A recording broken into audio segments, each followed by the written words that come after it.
మంతనిలో వేడుకలా సాగిన భూమారెడ్డి ఆత్మీయ సమ్మేళనం. సింగరేణి అధికారిగా పదవి విరమణ పొందిన కొమ్మిటి భూమారెడ్డికి ఆత్మీయ సమ్మేళనం ఏర్పాటు చేసిన ఆత్మీయ బంధువులు, మిత్రులు. కోలాట నృత్యాలు, సాంస్కృతిక కార్యక్రమాలతో పండుగలా సాగిన సమ్మేళనం. నా శక్తి ఉన్నంత వరకు పరుల సహకారం చేయడమే లక్ష్యం. భూమన్న స్పష్టీకరణ. సింగరేణి కంపెనీలో ఉన్నతాధికారిగా విధులు నిర్వహించి మన్ననలు అందుకోవడమే కాకుండా మంతని ప్రాంతంలో మంచి పేరు సంపాదించుకున్న అరందకు చెందిన భూమారెడ్డిని మిత్రులు, బంధువులు ఆత్మీయ సన్మానాన్ని ఘనంగా నిర్వహించారు. మంతనిలో ఏర్పాటు చేసిన ఆత్మీయ సమ్మేళనంలో స్వర్ణలత, భూమారెడ్డి దంపతులను పూలమాలలు, శాల్వలతో సత్కరించారు. మంతని ప్రాంతం నలుమూలల నుంచి వచ్చిన మిత్రులు, బంధువులు, రెడ్డి సంక్షేమ సంఘంతో పాటు రాజకీయాలకు అతీతంగా వచ్చిన వారంతా స్వర్ణలత, భూమారెడ్డి దంపతులను ఘనంగా సన్మానించారు. ఈ సమ్మేళనంలో మహిళల కోలాట నృత్యాలు, సాంస్కృతిక కార్యక్రమాలు ఆకట్టుకున్నాయి. ఈ సందర్భంగా మాట్లాడిన వక్తలు భూమారెడ్డి సేవలు, మంచితనాన్ని కొనియాడారు. సన్మాన గ్రహీత మాట్లాడుతూ తాను ఉద్యోగరీత్యా విరమణ పొందినా జీవితంలో పొందలేదని, నాకు శక్తి ఉన్న మేరకు పరులకు సేవ చేయడమే నా లక్ష్యమని స్పష్టం చేశారు. నేను ఆహ్వానించిన వారంతా వచ్చి మమ్మల్ని ఆశీర్వదించిన వారందరికీ వినమ్రపూర్వక ధన్యవాదాలు తెలిపిన భూమన్న ఉద్వేగానికి గురి అయి కంటతడి పెట్టారు.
మేమిద్దరం కలిసి రిటైర్ అయిన తర్వాత ఏదైనా కార్యక్రమం చేయడం మన ఉద్యోగ గ్రామంలో ఇక్కడ ఆరోగ్య గ్రామంలో ఉంటుంది కాబట్టి మా ఏదో ఒక కార్యక్రమం చేయాలని తాపత్రయంతో చిన్ననాటి మిత్రులు, ఆత్మీయ బంధువులు, కుటుంబ సమాధానం ఈ కార్యక్రమాన్ని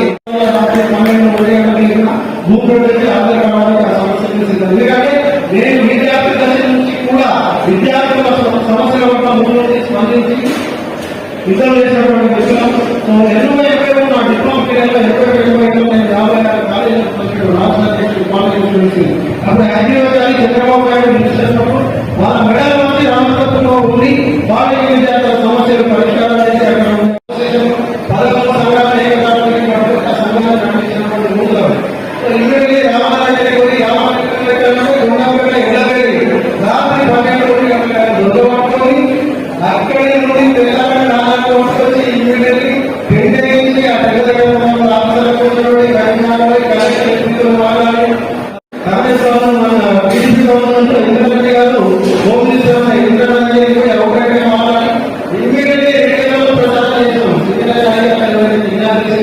మీ సమస్యలు పరిష్కారం చేయడానికి నేను ఈగ బాగుంటున్నాను. రామాయణ తీసుకుపోయి ఆ కార్యక్రమం చేసేందుకు అలా గురించి కార్యక్రమం చేసినందుకు మీకు ధన్యవాదాలు. సో చివరిగా సమయం